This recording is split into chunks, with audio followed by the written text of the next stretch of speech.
All right. Hello, everyone. Welcome to the virtual tour of intentional communities. We're here in June 2024, and this month we are hearing all about communities in Vermont, which I'm very excited about because that's also where I live, here in Vermont in a community. And I'm looking forward to hearing about other communities in my state. We have here with us 3 different communities at various stages of development and focus. So it should be a really interesting time, and appreciate our presenters, of course, for taking the time to be here, and all of you for taking the time to listen in. All right, so I'm going to share with you a quick presentation to get us started, and then we're going to go into the presentations. So yeah, if I didn't say it at the beginning, hi, my name is Cynthia, and I am the host of the virtual tour of Intentional Communities event, which we've been doing nearly every month for the last 2 years, really with the intention to showcase the diversity we have within this broad movement of intentional communities. And we are hosting this event live on StreamYard, as well as live streaming to many different platforms. So hi to the folks if you're joining us on YouTube or Facebook. If you are on StreamYard, though, I would really encourage you specifically to ask your questions in the comment chat. So if you go ahead and find the comment chat now, you can say hello to us there. I also would love for you to introduce yourself. So let us know where you are calling in from. If you live in an intentional community, let us know which one. And also, what do you hope to learn or get out of this session? And that'll help me in steering the conversation. Also, if you live in an intentional community and your community has not yet been featured on our show, I would love if you could put a little note like, we'd love to do a presentation with you, and then I can follow up to make that happen.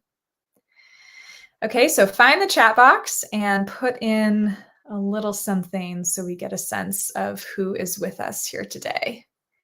And thank you, Yana from San Francisco Bay Area, Michelle from Florida. Great. I love how broad it is, all the different regions that people are coming from. Northampton, Massachusetts. Very interested to join a community. Okay. Hot and sunny Mexico. Great. A little international. Northern California. Wonderful. Okay, well, keep going with that. And while you're doing that, I'm going to share a few more announcements.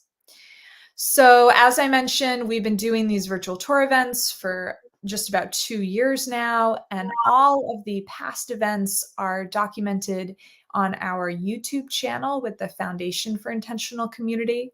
So if you're not already subscribed, I encourage you to subscribe to FIC's YouTube channel to watch all of that content and a lot more. This event is hosted in partnership with FIC, the Foundation for Intentional Community, and an organization that I run called Community Finders, where we specifically offer programs to help people who are on the path to community living, whether that's joining or starting a community. And FIC, in case you're not aware, is a decades-old nonprofit organization. So many of you might be joining this event for free or at very low cost, and that's only made possible through donations. So if you feel inspired to support FIC, head over to ic.org/donate. And with Community Finders, this event is actually part of our Community Finders Circle, which is an ongoing membership program for those who are looking to join a community. So each week we have a coaching session with myself or another guest expert to talk about this process of finding and then joining a established community. All right. Oh yeah, and all of the communities that are featured here today are also going to be on the Vermont Eco-Village Tour that is happening July 6th through the 13th, so coming up in exactly 1 month. And yeah, and that's part of the reason why I'm having these folks on today, is to give you a little taste for what we're going to experience in person in July.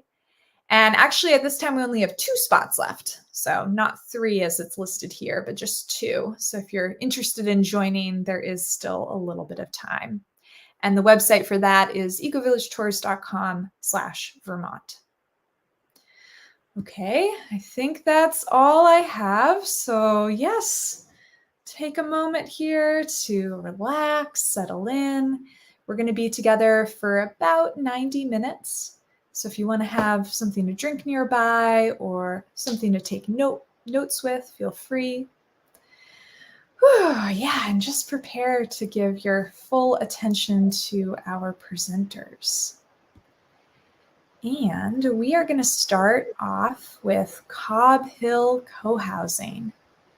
So I have Lori here with us from Cobb Hill. And Cobb Hill is actually, I think, the largest intentional community in Vermont, the largest co-housing community. And it's one that I've gotten to visit, and just so beautiful and cool to see the community and the farm, and just, yeah, looking forward to what Lori has to share with us. And welcome, Lori. Thank you. Thank you. It's great to be here. Thanks, Cynthia, for inviting us and for inviting us to be part of the upcoming tour that's happening in July. We're really excited about it. So Cobb Hill, I don't know whether it's the largest or how it fits into the other ones, but we've been around. It's hard to know exactly when we started. The first houses were occupied 22 years ago, but it took about at least 5 years before that, before Cobb Hill got really off the ground. And we are in Vermont, in Hartland, Vermont, Hartland Four Corners, Vermont, to be precise, which is in the Upper Valley region near the Connecticut River, not far from Woodstock and Windsor and Hanover on the New Hampshire side. So New Hampshire's not far from us. And I'm going to kind of go through why our family came to Cobb Hill, some history and principles, some of our pillars that we're kind of built on, and some of our membership process. So here is what Cobb Hill looks like from above. We're on 270 acres. We have a working farm, 23 households, and several enterprises. So here it is from the bottom. You can see our Jersey cows. We have a farm with milk and cheese here. Because we live in Vermont, we have winter, which is really fun. Here are some shots. But most of what Cobb Hill is about are the people. The reason that we came to Cobb Hill was because of the people. We couldn't believe we moved to Cobb Hill from California. And before there were any houses built, our family's been here for 21 or 22. We moved in 2002. So I guess 22 years. I guess Cobb Hill's been around for 23. But our house, we joined before that, waiting for our house to be built. None of them were built when we first joined, but we were just so moved by the people that we saw and met who were part of this sort of experiment. And so we made the leap. And here I am with some of my friends out on a bike ride. It's a very active community.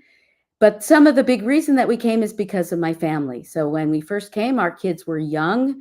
My husband is there, and we have 2 kids, Annabelle and Paul, and they were 6 and 8 when we moved here to Cobb Hill. Now they're 28 and 30 and off in their lives. But it just seemed like, of all of the choices that we had in terms of, we lived in the Bay Area, we had good jobs, we had family there, we had everything that we needed, except for that it didn't feel like we were living the way that we had, sort of living our principles, living the kind of life that we really wanted our kids to grow up in. And so we left it all. We left our jobs. We didn't know what was going to happen, and left our family, our larger family, and came out here. And it's just been incredible. I don't regret it at all, although I do miss being closer to family. it's a place, for me, it's been a place where I could build a career. I'm a professor at Dartmouth College, where I could make a lot of close friends. It keeps me active. Here we are on a mountaintop for our friend's birthday. And then off on the right, it looks like I'm harassing poor Bill. This is during a community meeting where we're doing work about our intentions and about some of the ways that we show up in community. So I love that we keep working on ourselves, that I keep learning and growing and becoming, sort of stronger physically and also stronger in my emotional, social well-being. And also because of Danella Meadows, and the kind of community that she built here. Dana started this. This was her vision. She died of meningitis before any of the houses were finished. But the place lives on. It was her idea of a live-work experiment. Danella Meadows was a MacArthur Genius winner. She did work on systems thinking and sustainability, wrote for Global Citizen. And Dana and co-wrote a book called Limits to Growth. And she has this quote that I just really love, that is, if we haven't specified where we want to go, it's hard to see our compass, to muster enthusiasm, or to measure progress. But vision is not only missing almost entirely from policy decisions, it's missing from our culture. We talk easily and endlessly about our frustrations, doubts, and complaints, but we speak only rarely and sometimes with embarrassment about our dreams and values. And that was a big piece of why we came here. And underlying what we do at Cobb Hill are these principles. We revisit them, probably not enough. We've been working some on sort of asserting our values, about why we're here together. That sort of underlies, that sit on top of the principles are our values, which is, the principles are kind of the big picture things of why we're here. And then on top of that are our values, how those play out.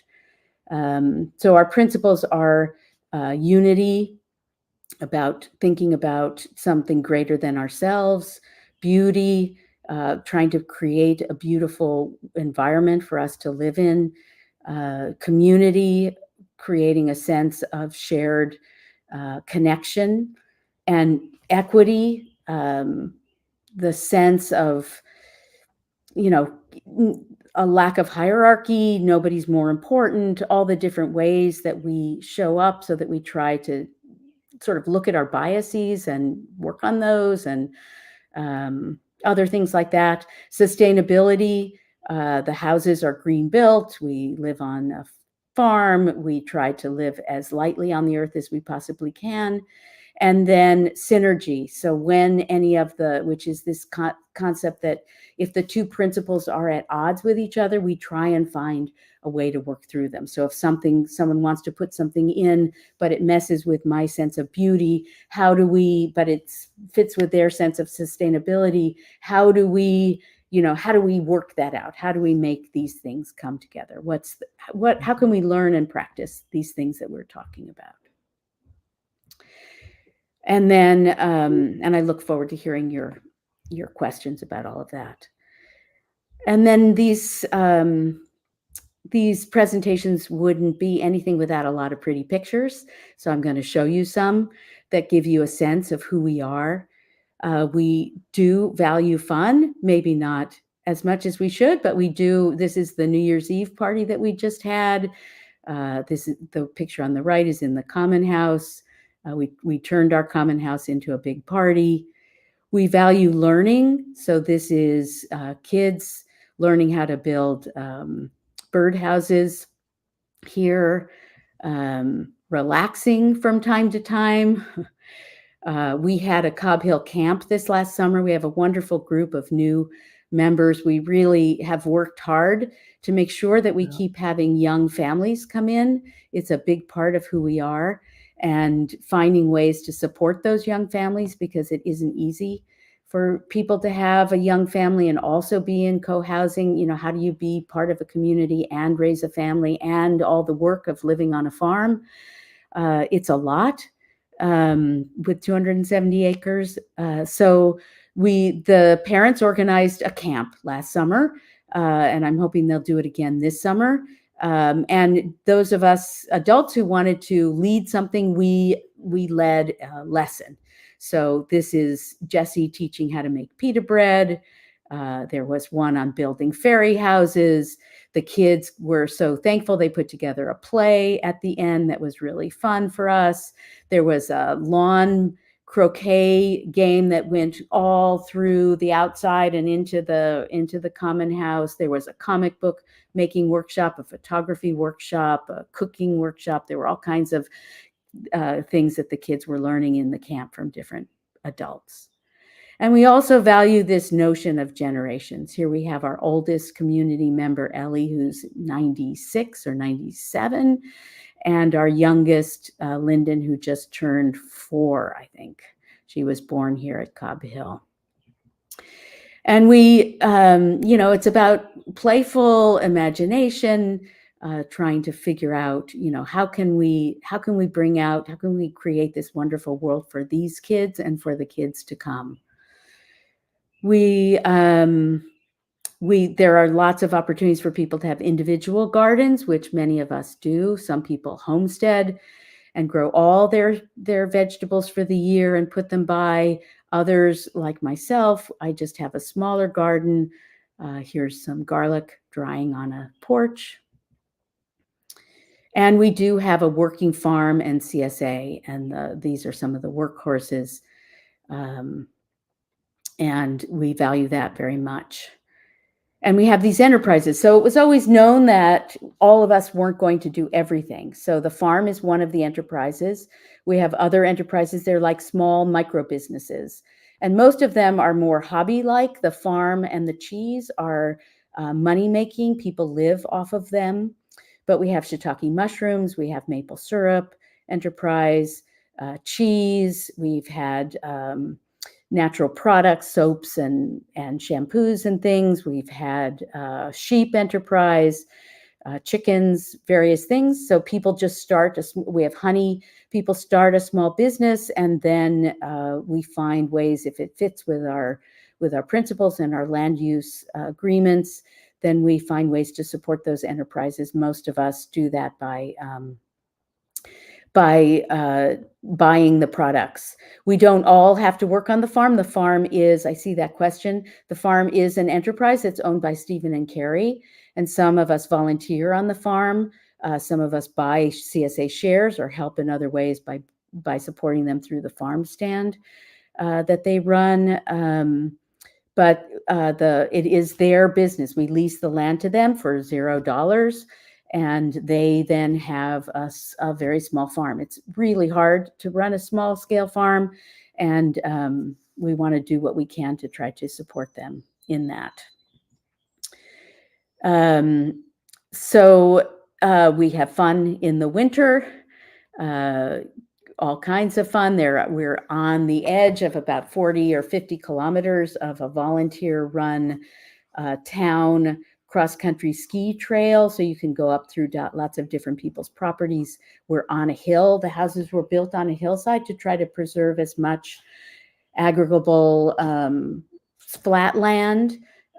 So there are lots of hills for sledding and things like that, which is very, very fun to be around. In the summertime, we have a big garden party where we tour each other's gardens and people put out goodies from things that they grow. People get dressed up. It's a lot of fun. And we do work together. We have work days once a month. We help with the hay. This is John helping with the haying. We just yesterday was the hay, the first cut hay was brought in. Jessie built this wood-fired oven that's used for making pizzas and breads, and in the winters we do overnight stews and things. So there's work that's done together, a lot of work. And like most co-housing communities, probably the 3 Ps are the things that we struggle about the most: pets, parking, and parenting. And I can talk about that more as time, in the panel. So we'd like to say that depending on who you ask, that's supposed to be a K in there, who you ask, you might hear something different about what Cobb Hill is and why people are here. We all have different reasons, and you know, and that's some of the beauty of it. We aren't all of one mind. We really encourage that. And then Cobb Hill is built on 3 pillars. So the 3 pillars are community, sustainability, and care and stewardship of the land, or land-based enterprises. So the houses are all green built. We have passive solar orientation, triple pane windows, super tight insulation, solar hot water. We have this wood burning garn that heats all the houses. We're putting in a lot of heat pumps. We have solar PV. We do what we can. We have composting toilets. Our businesses are all about caring for the land, the living choices that we make. The community, we share resources. We use a consensus process for our decisions. We have committee structure, and we work as hard as we can on conflict resolution and skill building to try to be better at what we do. And then, of course, care and stewardship of the land is the working farm and CSA, the enterprises, the forestry plan, and the grants that we get for land care. And finally, I know I don't have a lot of time, so I'm probably over my time already, but we do have a membership process at Cobb Hill. I used to be the chair of the membership committee, so I can speak about that pretty well. Basically, it starts with getting to know us. So attending a thing like this, then reaching out through our website, talking to us over Zoom, coming to visit as much as you can. And then when something comes available, then we work in earnest to further that relationship through a process we call an exploration process, which involves getting to know us even better, reading through the things, all of our agreements and principles and bylaws, which are all on the website, and having an exploration meeting where we talk about why you've come, why you're interested in being at Cobb Hill, and we just sort of have a long meeting around that. Currently, we have a studio for rent in someone's home, a studio apartment, and we are about to have an apartment come up for sale. We were renting it. We're reconfiguring the common house. There are 3 apartments in the common house. Cobb Hill owns one of them, and we're going to be selling that and sort of changing our guest room configuration. So we will have an apartment for sale very soon for those of you who might be interested. So that's my presentation. Thank you. Here's our website. It's got a lot of information on it. I'm one of the website builders, so if you like it, you can. It's due to all the people who put other people who add the pictures and the content, and if you don't, you can blame me for it. So yeah. Anyhow, it's fun to talk about Cobb Hill. There's so much to say. But that just kind of gives you a sense of who we are, I hope. Mm-hmm. Oh, it sure does. Thank you so much, Lori. Really, really appreciate your presentation. Well done. And so cool to hear your story too, your personal story of making the leap of faith all the way from California. And so glad to hear that it's worked out. Mm-hmm. Yeah, it's been great. We've loved it. And that's one of the reasons. I remember Dana saying to us when we first came, it's like, we're looking for people who already have community, not people who don't know how to find it. It's sort of like those are skills that you bring with you. And everybody here, what I was so touched with was how many people were giving up their dream, these beautiful homes, or leaving family because they wanted just something more. There was something missing and they just wanted one more thing. And so it's really quite a exciting thing to take a leap to follow your values and principles. Yeah, so cool. Oh, so scary. And also, yeah, that's very beautiful. Scary. But everybody here who's joined Cohousing know exactly what I mean. Yeah. Oh, great. Great. Well, thank you. Really, really lovely presentation. Love seeing all those photos too. Just like got tingles so much through it. Like, oh, this is how everyone should be living. All right. So Lori has a question. I'll put this so everyone can see it.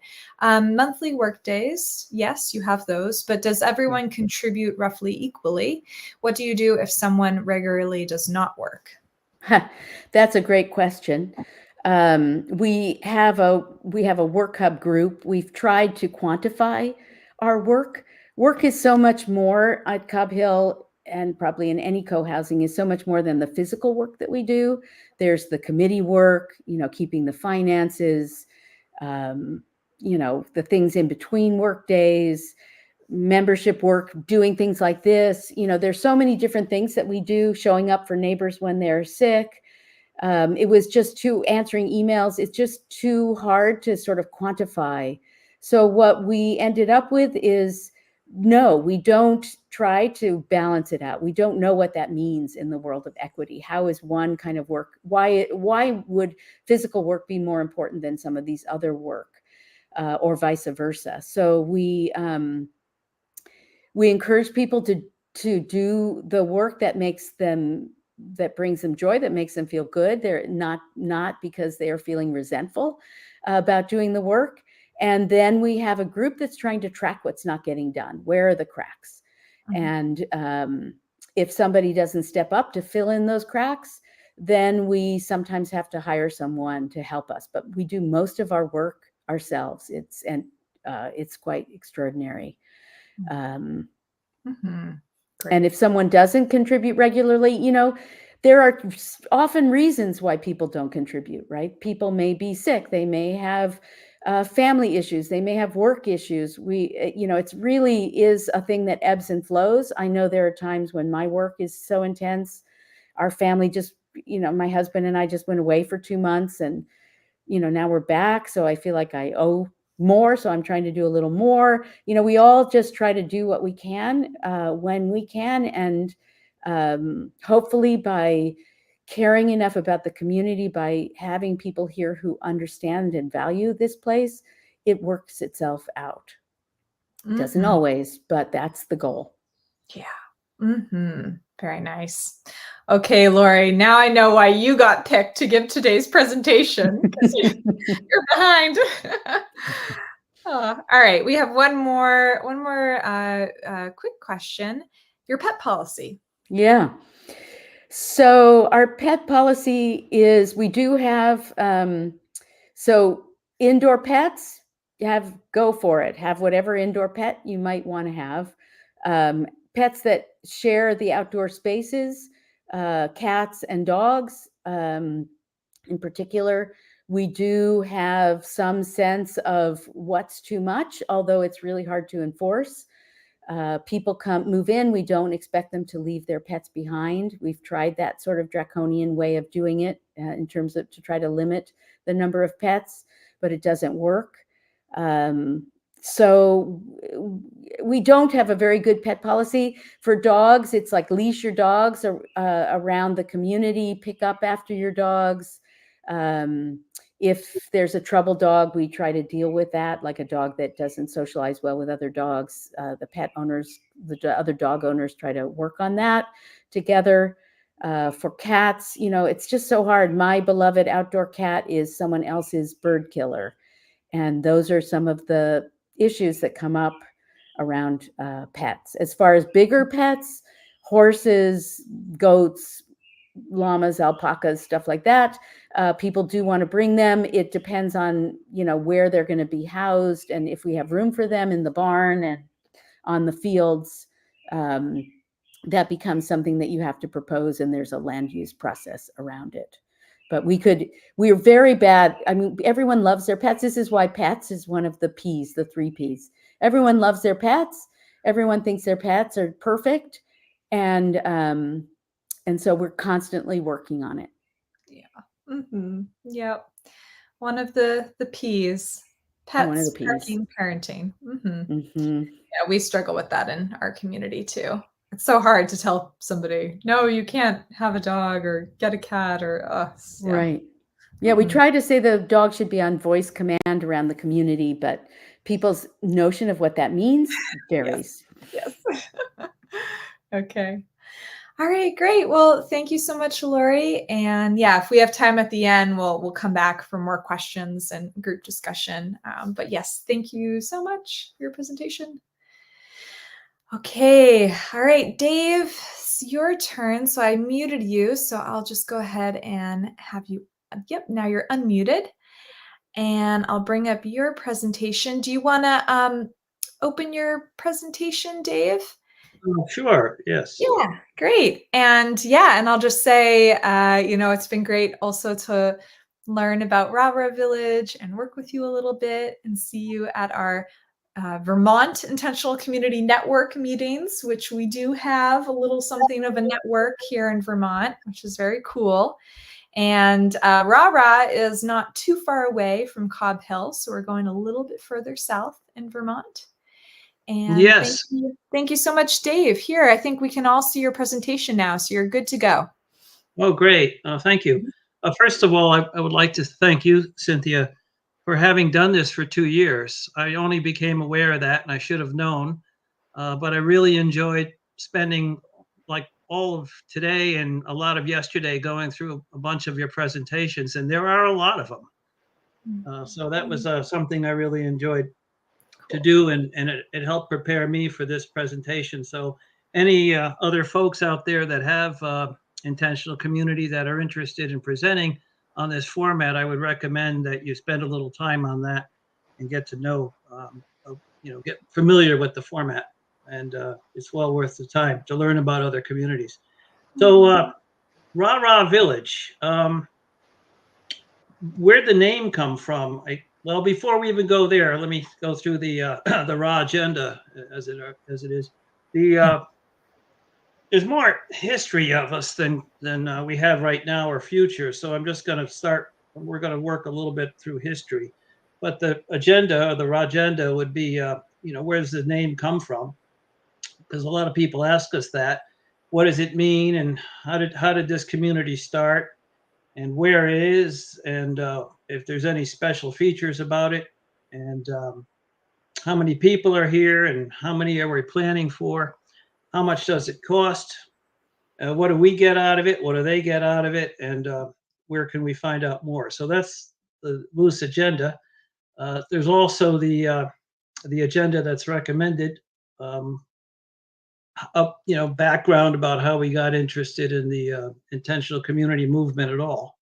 But before I go that, I will answer the question about Rah land because people do ask it. The actual background of this is from the book Watership Down. And I guess it was around 1990 or something. I read it, and then Danny, my wife, read it. And both of us were just so moved by the story because we really felt a kinship with it. If you know the story, it's would be somewhat self-evident how it relates to living in an intentional community. But it also is a story of reverence for the earth and reverence for each other. And it was just a lot of we had a real connection with that story to the point that we began to call each other Ra. So I called her Danny Ra, and she called me Dave Ra.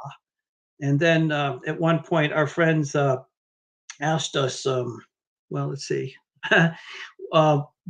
you're living in La La Land, the things you talk about. We said, well, no, actually, it's Rah Rah Land, and that's where the name comes from, and that's how it's we got there. But now having Cobb Hill as a neighbor was actually a wonderful thing, and I so enjoyed Lori's presentation. But the story of Rah Rah Land is also the story of, in a way, of our big neighbor, Cobb Hill, and that delimits the growth by Denella Meadows was a very influential part of our thinking. All of us were beginning to wonder, I guess it was around 80s and 90s, maybe 70s, where all of this is going in a society. We're somewhat concerned, how this game is being played. And at some points, it does seem like you're going around to the Monopoly board again and again and again. trying to pass go, and then ultimately you wind up bankrupt. So that's something that also influenced us. There were a number of other books that influenced us. There's a story of Walden Pond and getting back to nature. And there's a number of other books that are probably a little more modern that we were reading. You could pay a little bit of attention to this fellow here. He's taking it easy. Anybody that actually does this kind of thing finds out there is a little more work than just laying around on a hammock, but I want to keep this image in mind for something later on. There's also a lot of things you have to learn if you're going to do a homestead or an intentional community. And so we have spent a few years trying to learn as much as we can about older skills and living on less. And of course, if you're interested in one pattern of living in nature and with the greater good in mind, Helen and Scott Nearing are excellent examples of that. And we actually did go and meet with Helen Nearing in 1993, just before we began this adventure. And I had asked her, I talked to her for a long time before we met her. And when we did finally meet her, I said, this is what we're going to do. These are our intentions. We're going to try to start a community and maybe present some of the things that you've come up with over your life, you and Scott came up with. And she said, oh, better you than me. So she has a sense of humor, but we had a really great time that day. We spent all day with her. It was a nice thing. And there's more books, as you can see. Where we're at, I don't have a GPS or anything. I don't quite know how to use that stuff. So I just took a picture of a map. But if you can see that little circle up by Amsden, if you look at Claremont on the right, and you take a little left-hand turn there on 91, you can see Route 131 and Amsden, and that circle represents, about where we're at on the map. This is the beginning of our adventure here. The place was fully wooded. We started out with 12 acres. I brought a trailer up, a $300 trailer with a $200 truck. So as you can see, we're trying to be quite frugal. But this was the beginning of our adventure here. We had to clear property a lot because there was no way to get sun in there for solar or gardens or any of this. So this is a picture of Danny. So, looks like she's cropped off a little bit, but behind her is a permit and a hammer, so she's ready to go to work. She just joined me now, so that's good. She is here to help present. We had a lot of clearing to do, as I mentioned. It was just to make a house site and a place for the garden. We had fires going for weeks whenever it was permitted, but basically took all the trees down, cut up the brush. Had to had to have a lot of bonfires, you could say. But the thing is, I tried to keep all of the pine wood because we were thinking about uses for that later on. Unfortunately, all the pine wood that we had piled up attracted ants, and they got into it, so it all turned out useless later on. But it did give us a good understanding of how to preserve wood and what wood was what. Coming from the city, we didn't really have a good idea. This is our house being built. This is now the apartment above is where we live, and the space below, which originally was a garage and a workshop, became the common area, which we're using now for the community. We had to have power, and we had to have some place to put a generator. So we built a foundation on a block, and I've been something of a handyman for a number of years. So we built the building to house the generator, and later on we added the roof, and that's the original solar system that we have. Now, in our community, we have provided off-grid power for ourselves and for the buildings that are here now, but these are early pictures. And what's interesting to know is that that whole array on that roof was only about 300 watts. Each one of those panels was only 60 watts, and we had to learn to live on a very small amount of electricity. We had started out with 40 kilowatt hours a day when we lived in a condominium in Branford. And when we got here, we only could afford a system that was only that would only put out 1 kilowatt a day. So we had to go down to a way to, we had to figure out a way to live on less. And we had done such a good job with that. Then we actually started a business from it, and it became our, as the Nearings would have called, our bread labor. We actually started a solar business, and it grew pretty successfully. And at one point, I was actually selling the concept and installing solar stores all over the country. At one point, we had almost 50 around the country. I want you to pay attention to the date up on this thing, September 12th, 2001. This newspaper was offered the day after September 11th, 2001, 911. So this is the most forgettable front page in history. We did more than just open up a store. We held classes. We did tours. We went to Walden Pond. We organized a tour to Earth Haven. We went up to Rob Roy's place in West Chazy, New York, and began to learn about cordwood construction, because we have a number of large pine trees, which we'll look at later. This is the final version of our house. This is how it looks today. And the little extension to the left, I will probably mention later where that goes. But that's you could say, the down payment on the community house, or the next addition. We have raised bed gardens. Originally, we used the cedar that was standing dead on the property.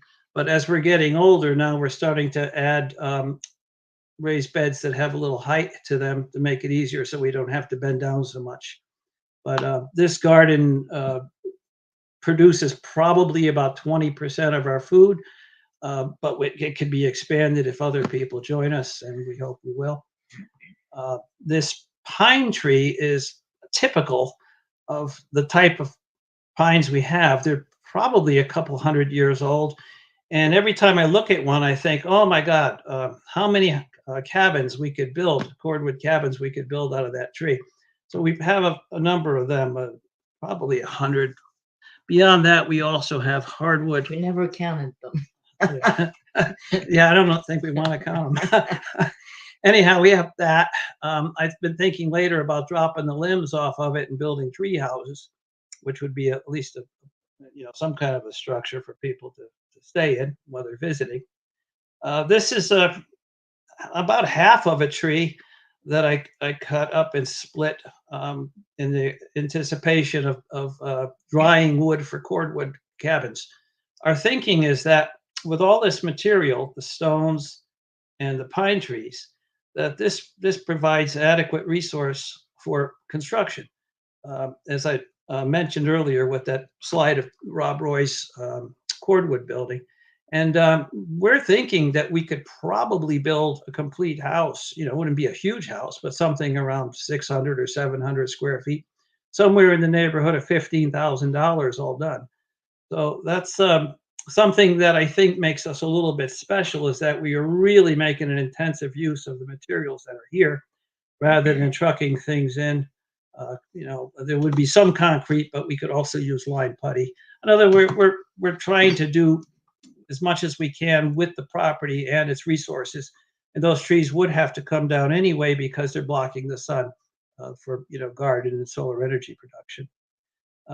Anyhow, where we've gotten to in our life here is it's a pretty nice life. It's a good life, to quote Scott Nearing. It's completely off the grid. We have the 23 acres ready for development. We have infrastructure. It's kind of the sweet spot in our development. We have a place for people to stay temporarily. We have property to develop. We have learned a lot about our property living here over the last 30 years. It's a long-term project, and we hope it continues with new folks that are be interested in helping us, enjoy it all. I guess that's the main thing. We don't spend a lot of money to live. Our solar energy provides our electricity now. We've gone a long way from the 1 kilowatt. Our woodlot provides us our heat. The solar also provides our hot water to a great extent. We are transitioning away from fossil fuels as much as possible. We have begun to build cabins for people to stay in. This cabin was actually occupied by a friend of ours who joined our community, and within a very short time, she said, "Well, it's too small."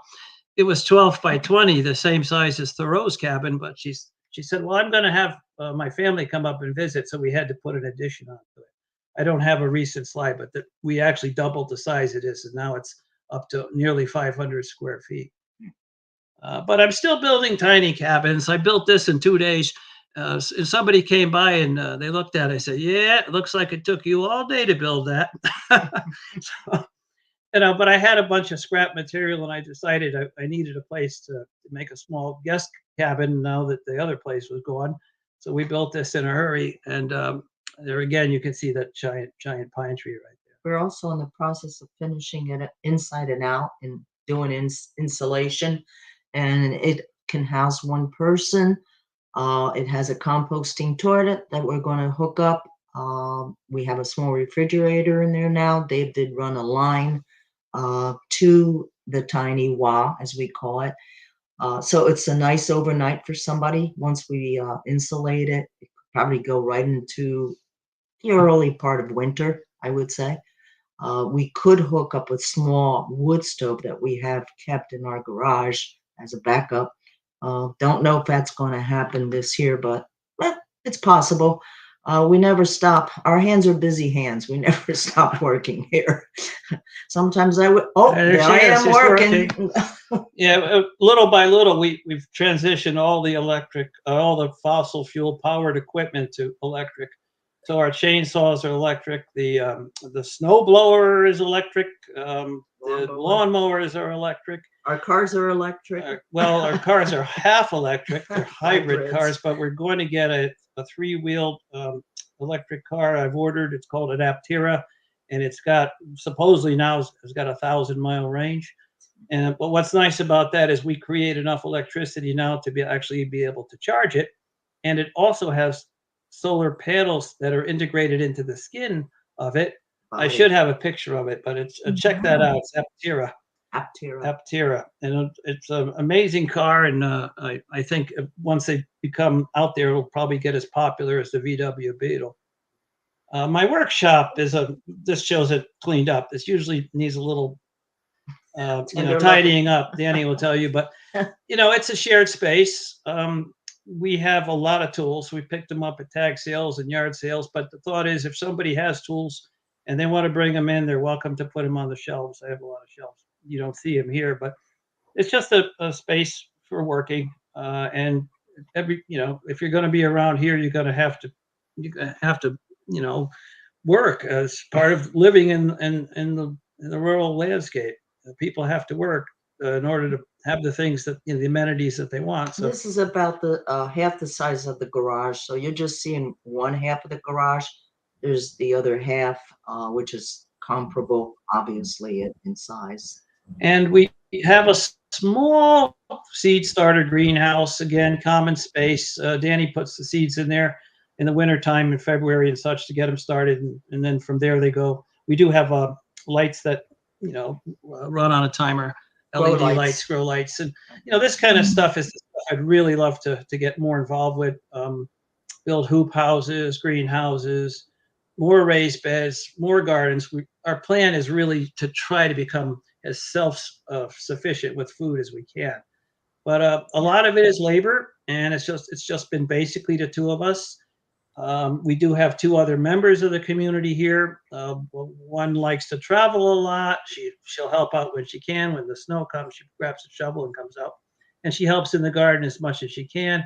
But we're all a little bit older. All of us are over 55, and we are looking for some younger folks to join us because it presents a great opportunity to live in the country and to carve out a life similar to what we've done over the last 30 years.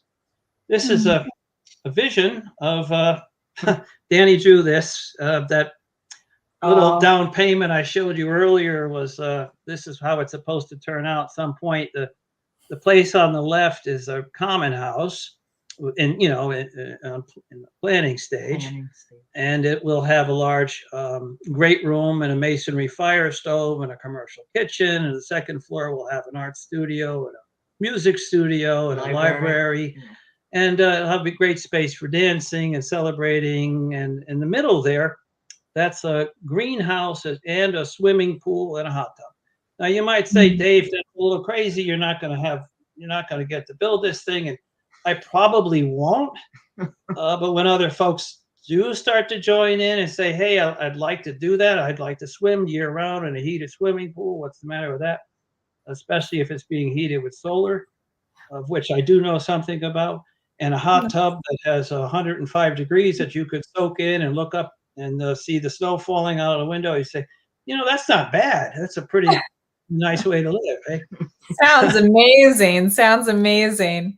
And Dave, there are some questions and such. So, and I know we want to have enough time for all of that. So, that was it? That was all you? No, all done. Okay.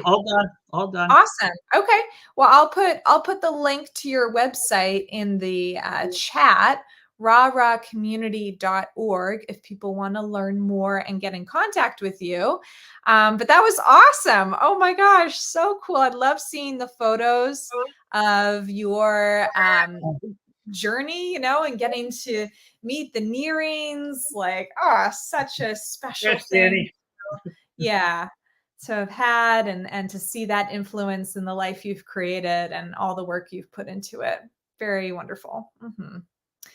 Yeah, so I hope people listening take up the opportunity to go visit and see if this is a community you may want to join. Yeah. All right. Well, it's a rough lifestyle. You do have to work in the country. You have to chop wood or cut wood. You gotta haul it to your wood stove. You gotta shovel snow. It's how Vermont is, but it's a worthwhile work, and you got to do something. Everybody's got to do something, and we did take a lot of influence from the Nearings. We really did. I guess I'm a lazy guy. They said they only work 4 hours a day. And I thought, well, that sounds good to me. I'd like to work 4 hours a day. So, but it turns out some days it's a little more, but some days it's nothing. So like, in the wintertime, sitting by the wood stove. Right. Exactly. Good. Well, feel free, people listening, if you have questions.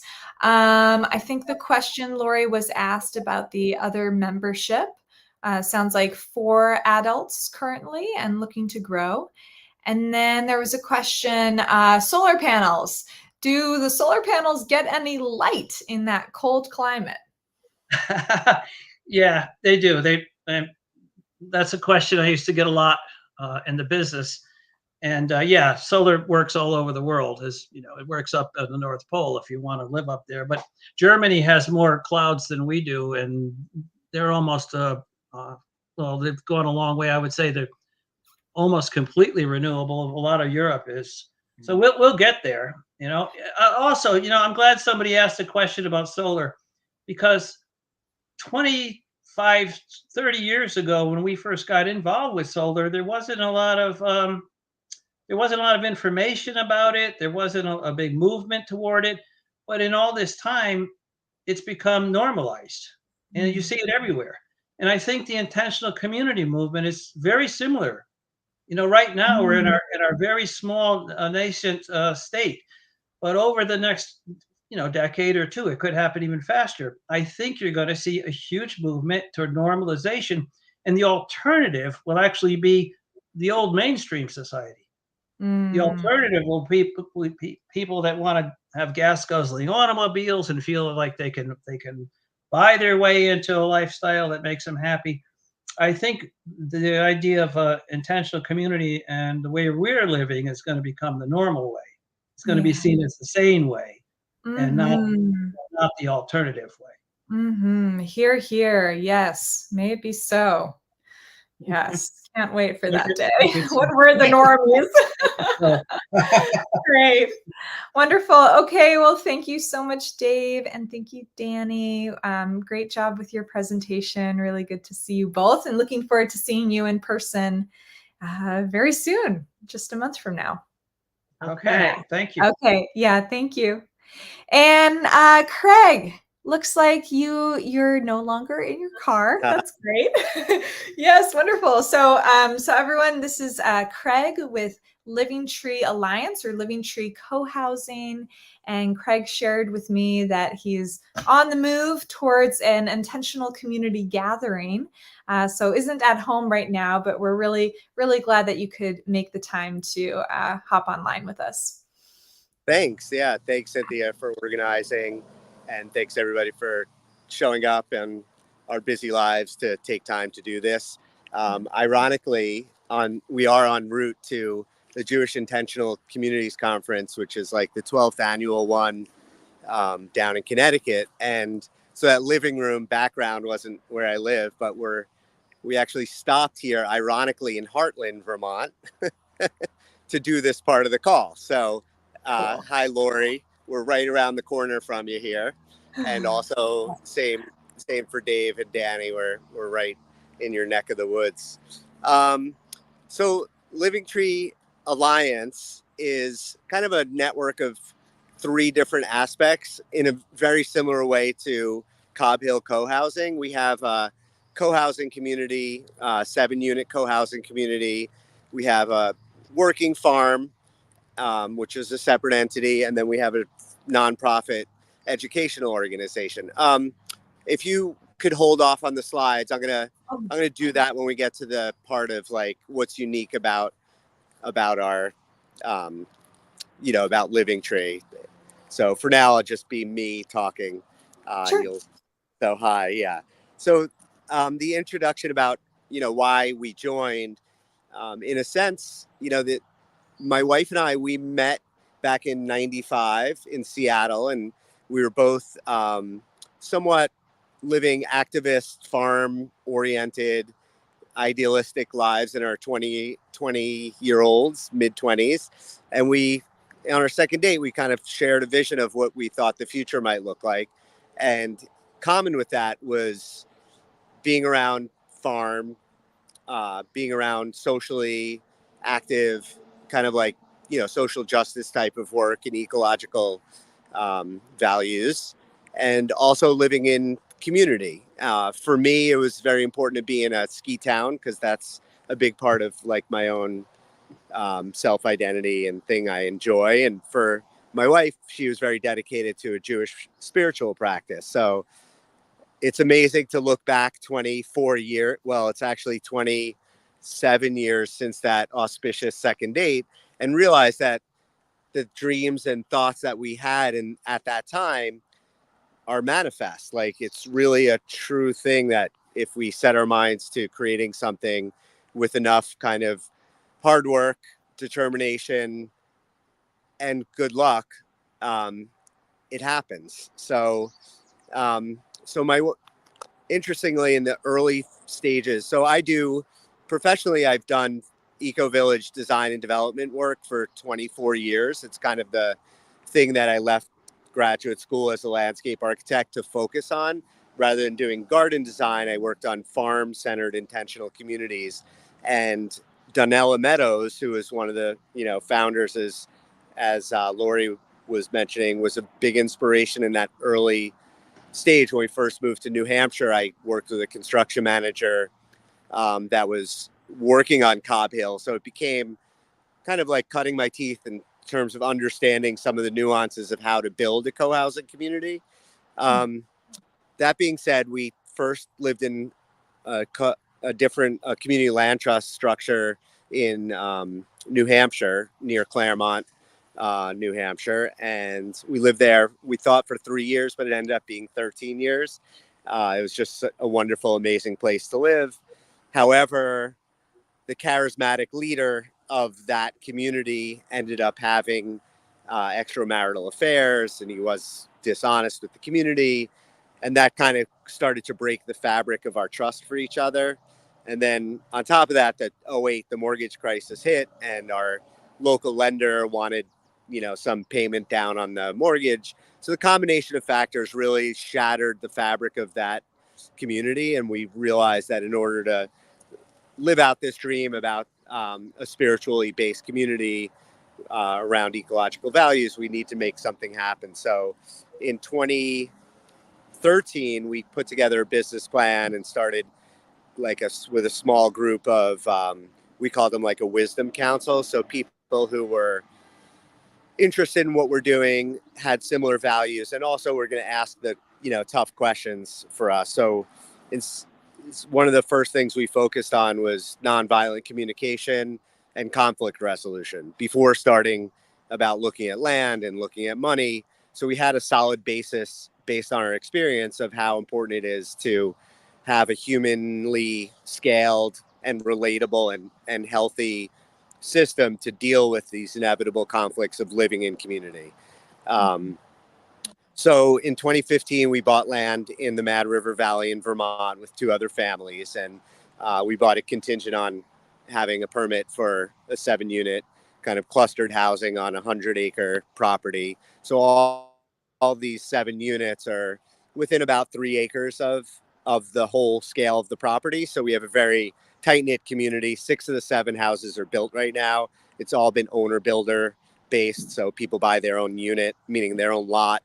It's like a 0.2 acre lot, and then build out their house kind of according to we have some design guidelines, but it's also, so it's like architecturally it makes sense, but people also still have the individual ability to make their own personal choices. I think going into the slideshow, what's unique about Living Tree Alliance, I think, is our Jewish spiritual practice. Like that's at the core of who we are and why we, how we kind of went out into the world. Myself, I'm raised Jewish. My dad was Irish Catholic. My wife also raised Jewish, but we found connection in the universal kind of aspects of Jewish spirituality and very earth-based practice. So this is a slideshow from what we call the Wheel of the Year. So over the course of Wilderness Torah is an organization in California that does really amazing spiritual retreats. So without getting into details of the text here, if we go to the next slide, this is kind of things that happen at our farm and in our community. Next slide, please. And I don't think I'm able to control it because my device won't let it. So early spring, we focus on Passover as a holiday. Next slide. I want to get to like people pictures. Next. Thank you. So throughout the course of the year, like right now is Shavuot, actually is the holiday that's upcoming on Tuesday night. And it's kind of a biblical holiday of bringing the first barley harvest to the temple in Jerusalem. Obviously in Vermont, we're not harvesting barley, but our winter rye happens to be ready. So, it's basically a way of bringing community together. We're very inclusive, very open. You don't have to be Jewish. Not everyone who lives in our community is Jewish.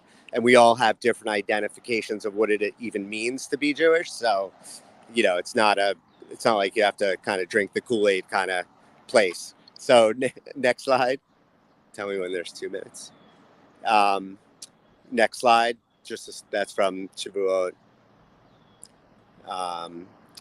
So in the summer, there's this Tu B'Av is a very lesser known holiday that's about love and connecting with your partner and finding your soulmates, so to say. So we've hosted other organizations. These are pictures from our place that, basically people come together and we try to create safe space, inclusive space for some sort of spiritual transformation, and that having this outward purpose, I think that's really important to say, is essential in my opinion and in my experience of working with other communities. Having an outward purpose of why we are together in a community makes it all the little trifling things that we might fight about, the 3 Ps about, that Lori was talking about, having a broader purpose, like with our farm to school projects, with our holiday projects, all these gatherings gives a sense of purpose that's greater than just ourselves, less insular and more global and more wider community base. So we don't want to be a community that's excluded from our wider Mad River Valley community. We want to be a place of a resource where people want to come to what we're doing because they might experience transformation. Their kids might have an amazing time at camp. Anyway, next slide. Who's that beautiful wife? That's my wife. Anyway, sorry. Go next slide. Again, picture that's the sugar house in the back of the, kind of away from our, on our property. It's been operated by the same family for 36 years. So we're not members of the co-housing, but, continue to sugar there. And those are some kids at camp. We're actually Sukkot on the farm, which is a harvest festival in the fall. Next slide. Hanukkah, that's a more known Jewish holiday, but ironically a lesser important of the Jewish holidays. Next slide. And then the birthday of the trees, Tu B'Shvat, is another holiday. And next slide. And Purim is a kind of like another lesser known holiday, but a very fun time. Next slide. I think that's not my daughter, but yeah. Next slide. Next slide. Yeah, and that's kind of all. So I just want to share those pictures, less the content of the, you could end the slideshow. I don't think that's really germane to my, yeah. So I want to share those more for the pictures and get a sense of like what's happening on the farm and what's unique about our community. And the last thing I want to say is about membership. Our membership, we have we work with sociocracy. So we have different like groups of sociocracy as a governing system. So we have different circles that are responsible for different aspects of our overall operations. And membership, basically we have a membership protocol where people, show up a couple of times, get to know us, even on Zoom a couple of times, and get to find out if it's something that makes sense to explore being, pursuing residential status, sort of say. And after that, we try to meet with people a few times in person.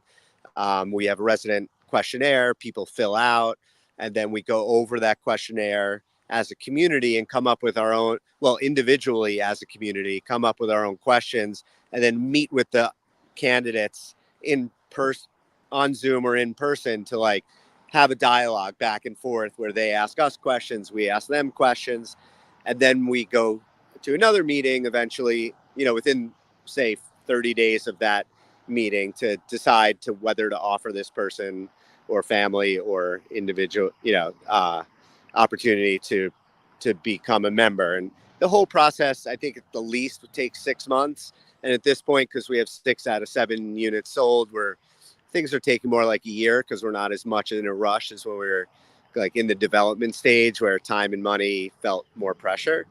But yeah, so that's all I want to say. And or I want to honor the time of 10 minutes, which I know I'm using 12. And I appreciate the opportunity to be on this call.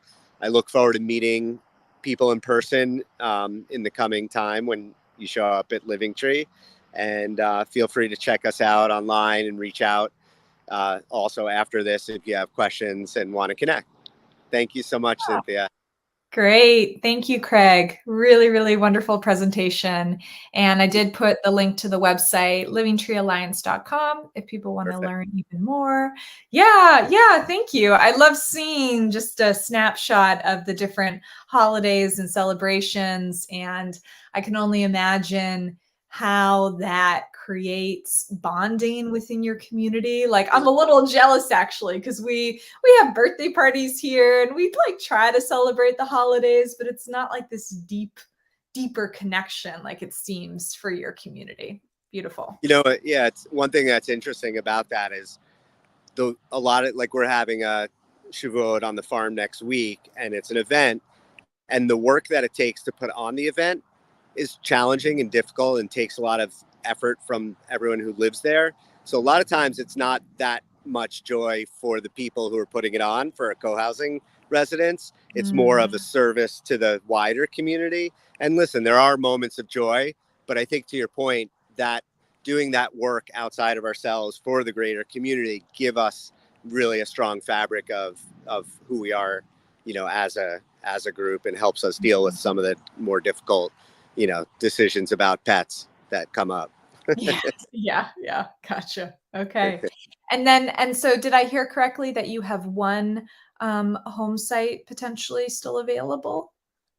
We have one, and we also have, there's one presently available, and there's potentially 1 to 3 more. Really, I should say there's one in the village. There's one just down the hill. So there's 2 presently available. One's directly in the community. One's kind of an adjacent lot. And then we're kind of visioning, we have this other 2-acre parcel that's immediately connected to our current 7-unit community. And we're in the process of visioning that out, of what we're probably going to do, a single family duplex, triplex, or something like that. But at this stage, it's not available. So there's 2 available right now. Gotcha. Okay. Yeah. And it sounds like when you join, you build your own home when you join. Yeah. And obviously people have hired builders to do that. And some people have worked on their home a little bit, but you know, it's mostly, and there's a process for that, of your design and presenting it, and, you know, having the financial ability to pull it off. And, you know, it's a lot of process. Yes, indeed. Great. Okay. Well, thank you so much, Craig. Thank you. Yeah, thank you, everyone. We have about, I don't know, like 15 minutes left with our time. So I just want to, just appreciate you one more time. Appreciate everyone who's been listening and for all your good questions. If anyone in the audience is sitting on a question that you'd like to ask to all of our presenters, feel free to put that into the chat box. So something that you're curious about for all of them. And there was a question from somebody on YouTube asking if we can do these virtual tours more frequently. And yes, we do them every month. So feel free to join next month, always on the first Thursday, always at the same time. And if you want to register, you can go to ic.org/events, and you can sign up for the next one, which I believe our next virtual tour will be featuring communities in Virginia. So Vermont, next month we'll go down to Virginia. Okay, great. So I'm curious, since all of us, myself included, are in Vermont, I'm wondering how you feel being in this state in particular has impacted the development of your community, has made it more challenging or easier, or if you feel like a connection to the culture in Vermont or other Vermont communities. I know, Dave, you had mentioned Cobb Hill as being a neighbor and some inspiration there. Just anything you want to speak to around the place that we are all rooted with our communities. I'm curious about that. And feel free, popcorn, whoever wants to go first, just unmute and share. Can you hear me? Yes, Cynthia? Dave, we can hear you. Yep. Okay, good. I think that we're going to have more collaboration with the other intentional communities going forward. I think it's important that we do. I think it's a survival strategy too. You know, if somebody's growing beets in one community and the other one isn't, let's trade beets. If somebody has a seed storage, let's trade seeds. If somebody has a building technique, or they want to learn a building technique, or they want to learn a farming technique, let's open that up, and let's do some ride sharing and it's beginning to happen, really. I met you at one of these events. It was a Vermont intentional community event up in Bristol. And then we met again in Cobb Hill, and I met Lori there. And I've been to Living Tree. So, we're beginning to get out of our own, we'll call them intentional community neighborhoods and moving toward a larger community, which I think is really very valuable and very important that we do that. Mm-hmm. Great. Thank you, Dave. I think Vermont, I work in New Hampshire, and I always feel like when you cross the river, it's not a long distance, but you can feel the difference in Vermont. There is something about the place, the sense of place, and so much of what we do is all four of us, it's very place-based co-housing. We're very much integrated. There may be more of a sense of working with the land than in some more urban, I'm sure, than in some of the urban co-housing communities. We're dealing with the weather, and things like that, local communities. The sense of small community is really like, we are Cobb Hill, but we live in Hartland, Vermont, and we're a part of that community. Members from here have been on the school board. We have someone who's in the State House of Representatives representing the county. We're on different local committees. We're very much involved in the community. Our kids go to school at the local school. It is a part of who we are. It would be very hard to separate them out. I mean, would we be different if we were in New Hampshire? Hard to know, but feels that way. Pretty proud of Vermont and the Vermont heritage, and sort of the Vermont ethos that allows people. When we first came, it was at a time in Vermont when people don't know, but Vermont used to be the most Republican state of all, voting more Republican in more presidential elections than any other state. And it was all Republican government leaders for a long time. And then things started to shift. And then there was sort of, when we first came here, there were a lot of Take Back Vermont signs that were coming up, which had to do with civil unions and gay marriage. But there has always been, and now it's coming, it's calmed down, but there's always been an interesting mix between political mix of people, socioeconomic mix of people. There isn't nearly enough diversity in terms of race and sort of culture.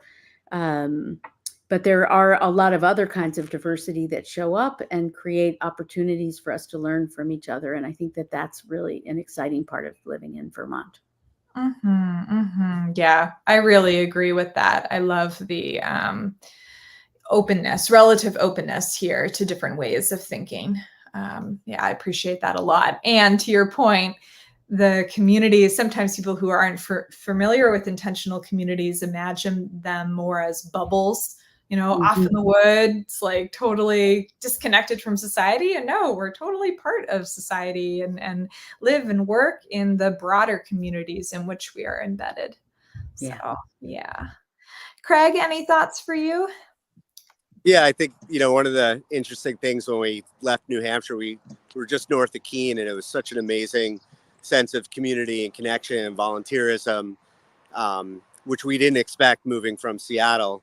But when we had a chance to move, my one non-negotiable was to be close to Mad River Glen, which is those of you who don't know, the only cooperatively owned ski mountain in the country. I think a new one just opened in Colorado, but that sense of community around that mountain and the way it has it's been a big part of my life for a while. And it's been very clear that sense of community around Mad River Glen is, you feel that in the context of the community we live in the Mad River Valley. So I think in the Mad River Valley too, because it has a tourist attraction for better and worse, there's a lot of opportunity for service work for people. Like, we could attract young adults to come and be with us for the summer, and they could find work. And also for people who want to move and live here, we're only 40 minutes to Burlington International Airport, even though it only flies to Canada. And Montpelier, this is the capital, is 20 minutes away. So we're in a unique location that's very accessible to a lot of what I think is great about Vermont. Yeah. Here, here. Yeah. Mad River Glen, ski it if you can. Yes, we should go skiing together sometimes, Craig. I love Yeah, Mad that'd River. be Yeah. great. Awesome. All right, good. Well, I think we can begin to wrap things up. I think as we close here, I might just invite each of you to say your goodbyes and to also maybe share just one, I don't know, piece of advice that you might give for those who are listening, who are interested in joining or starting a community or just really learning, I suppose, about what intentional community is all about. It could be something from your own experience, having lived in community or been involved in the creation of a community. So yeah, if that's not too much, I know there could be a lot, but just something short to wrap up with. I can start, if that's okay, unless anyone else wants to jump in first. First, I just have to say thank you and sort of note that in about half an hour, I have 50 of my students and co-faculty members arriving here at Cobb Hill. And one of the beautiful things about living in co-housing is the way that, you know, first, several of my neighbors have gotten involved in helping to set up and prepare, make teas and flower arrangements and cheese and things, but also just that this becomes an inspiration. The notion of sharing what we're doing is such an important piece of co-housing. And so this kind of forum is wonderful. It's so great to see young people get excited by this. You know, they just are so inspired. They all want to come and check it out. So anyhow, it's a pretty great place to live and share. And I've been really pleased to hear that Cobb Hill has been in inspiration to other co-housing communities.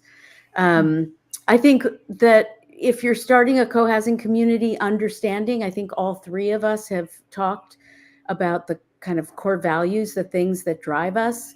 And if we understand why we're doing this, because it isn't easy, why are we doing this? Why are we here? It makes the decisions that we have to make and the process and the time and the effort a lot more doable, and some of the things that we give up a lot more tenable, right? If I have to give up my fenced in backyard, I don't mind doing that because I have a sense of, you know, why I'm doing that or whatever it is that people give up to live in co-housing when they do. So just really holding dear to understanding your core values and revisiting them regularly. But just, you know, remember, we're all humans. We get into conflicts. Someone came to visit and said, well, we're starting a co-housing community and we won't have conflicts. And I laughed and I said, how are you going to do that? And he said, well, we're really good at talking things out. You know, we're beyond conflict. And I just thought, Oh no. I have nothing more to say to you, man. Like, that's good for you.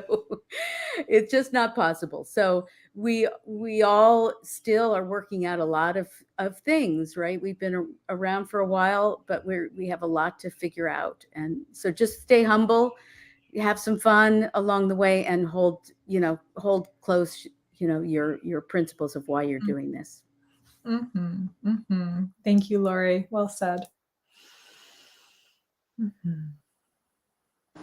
Yeah, I mean, echo what Lori just said. I don't know if I could say much more or anything better than that, because I think what struck me, Lori, as you were speaking, is that I find myself sometimes when I'm, gardening or doing something, that I'm just angry at my neighbor and frustrated, and going over like a lot of my own frustrations about living in community, and go like, what am I doing? And why did I do this to myself? So like, I feel that living in community, while there's all these amazing things about it, like it's known that, it lowers the chance of heart disease. And one of the biggest contributors to heart disease is loneliness.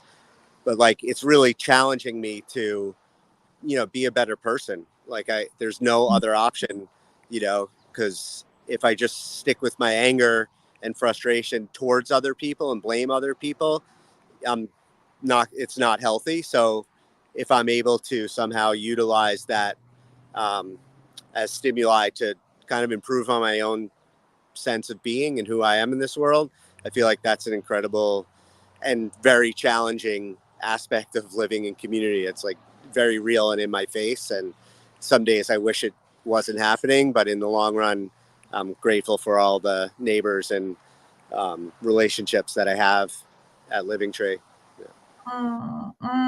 Yes. Thank you, Craig, for that very honest sharing. Appreciate it. Oh, and I think Dave's been dropping on and off. Looks like he just dropped off. I think the internet connection's unstable. But yeah, that's a wonderful note to wrap up on. Unless, Dave, are you there? Is there anything else you'd like to add? Yes, I'm here. Yeah. I'm here. I hope you can hear me. I keep losing it, and I'm going to have to watch this thing on a recorded version on YouTube. But I wanted to leave with one thought. Somebody asked me the other day when I turned 69, I just had a birthday, and they said, well, how do you feel about being 69? And I said, like we always say, it beats the alternative. But I think if we look at intentional community, the way we're living, that also beats the alternative. You know, the alternative being the mainstream, competitive dog eat dog struggle that is very difficult for many people to live in. And I think when people move from the eco village or the intentional community, curious, to actually doing something about it, I think they're going to find that they like it because it presents a very nice way, a very secure way to live. And it's just, I don't think you can beat it. And it certainly beats the alternative. So that's what I'll leave with. Thank you. Very sweet. Thank you all. Yeah, a lot of wisdom has been shared here. So I hope the folks who are listening found some value in this, and hope to see you again next month. And thank you each for the lives you've chosen to live in being part of community. Not always easy, but certainly worth it. Thank you. See you soon. Thank you so much. Yes, take care. Mhm.